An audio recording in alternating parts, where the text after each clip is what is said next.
অন্তর্বর্তীকালীন সরকারের মেয়াদ নিয়ে সবাই যখন ধোঁয়াশায় তখন নতুন করে হুঁশিয়ারি দিয়েছেন মির্জা ফখরুল।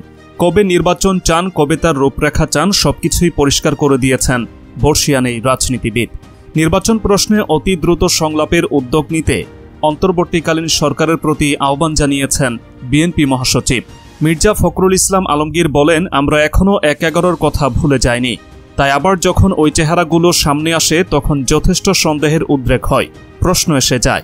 সেজন্য আমরা একটা আলোচনার কথা বলেছি, পারস্পরিক আলোচনা দরকার। আমরা কি চাই, অন্তর্বর্তীকালীন সরকার কি চান, জনগণ কি চাই, একটা আলোচনা হতে হবে। তো সেই আলোচনার কথা বলেছি, সংলাপ করা প্রয়োজন। বর্তমান সরকারের সঙ্গে রাজনৈতিক দলগুলোর অতি দ্রুত আলোচনা প্রয়োজন, এটাই আমরা বলেছি, খুব জোর দিয়ে বলেছি। আজকে আবারও বললাম, দ্রুত আলোচনা প্রয়োজন। না হলে হবে কি, অনেকে ভুল বোঝাবুঝি তৈরি হয়। সবকিছু তো পাবলিকলি হয় না, অনেক সময়ে আলোচনার মাধ্যমে অনেক কিছু বেরিয়ে আসে। ১/১১-র বিরাজনীতিকরণের লক্ষণ দেখছেন কিনা প্রশ্ন করা হলে মির্জা ফখরুল বলেন, আমি লক্ষণ দেখছি না, সতর্ক করছি। কিছু ফেস দেখলে আমরা ভয় পাই, আপনারাও দেখেছেন। কোনোদিন দেখিনি, হঠাৎ করে মিডিয়ার ফ্রন্ট পেজে চলে আসছে। তার বক্তব্য, তাদের থিওরি, এগুলো আপনারা প্রচার করছেন। একটা সুস্থ গণতান্ত্রিক প্রক্রিয়ার জন্য আমার কাছে মনে হয় যে খুব একটা ভালো বিষয় না আর কি। খেয়াল করে দেখেছেন নিশ্চয়ই, আপনারা আমার থেকে ভালো বুঝবেন। আমি কারো নাম বলতে চাই না, কিছুই বলতে চাই না। তাদের কখনোই দেখলাম না, কোনোদিন সামনে আসতে দেখিনি। দেশের মানুষের সামনে আসলেন না। হঠাৎ করে দেখি তারা একেবারে ফ্রন্ট পেজে চলে আসছে। তাদেরকে আমরা চিনি না।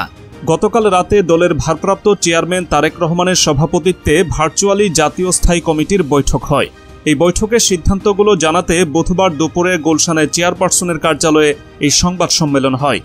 সম্প্রতি জামায়াতে ইসলামীর আমির শফিকুর রহমান দলীয় এক কর্মসূচিতে এই বন্যা পরিস্থিতির মধ্যে অন্তর্বর্তী সরকারের কাছে বিএনপি দ্রুত নির্বাচনের দাবির বিষয়ে কথা বলেন। এই বিষয়টি দৃষ্টি আকর্ষণ করলে বিএনপি মহাসচিব বলেন, আমরা তো ১/১১-র কথা ভুলে যাইনি। ১/১১-তে যেটা হয়েছিল বিরাজনীতিকরণের প্রচেষ্টা। যাদের জনসমর্থন নেই, জনগণ মনে করে না যে এরা সরকার চালাতে পারবে, তারা এই ধরনের বিভিন্ন চিন্তা ভাবনা করে। আমি কোনো দলের নাম বলছি না। সবচেয়ে বড় জিনিস হচ্ছে আমাদের লড়াইটা গণতন্ত্রকে পুনঃপ্রতিষ্ঠার জন্য। সেটার জন্যই তো নির্বাচন, এটা তো আমাদের অধিকার। আমরা তো নির্বাচনের জন্যই এতদিন লড়াই করেছি, সংগ্রাম করে এসেছি। জামায়াতে ইসলামীকে ইঙ্গিত করে মির্জা ফখরুল বলেন, তত্ত্বাবধায়ক সরকার যে বাতিল করা হলো তার জন্য ওই দলগুলো মিলেই তো আমরা আন্দোলন করেছি। ওই দলগুলোর অনেকের আন্দোলনে অনেক নির্যাতন ভোগ করতে হয়েছে, এমনকি তাদের অফিস বন্ধ করে দেওয়া হয়েছে। এখন ওই আন্দোলনকে, ওই বিষয়কে বাদ দিয়ে আমি তো অন্য রাজনৈতিক চিন্তা এই মুহূর্তে করব না। হ্যাঁ, অন্তর্বর্তী সরকার এসেছে একটি আন্দোলন বিপ্লবের মধ্য দিয়ে। অবশ্যই এই সরকারকে যৌক্তিক সময় দিতে হবে। তার জন্য সব ধরনের সহযোগিতা আমরা করে যাচ্ছি, করব। যতদিন আমরা মনে করি সরকার রাইট ট্র্যাকে আছে, অবশ্যই আমরা সেটা করব।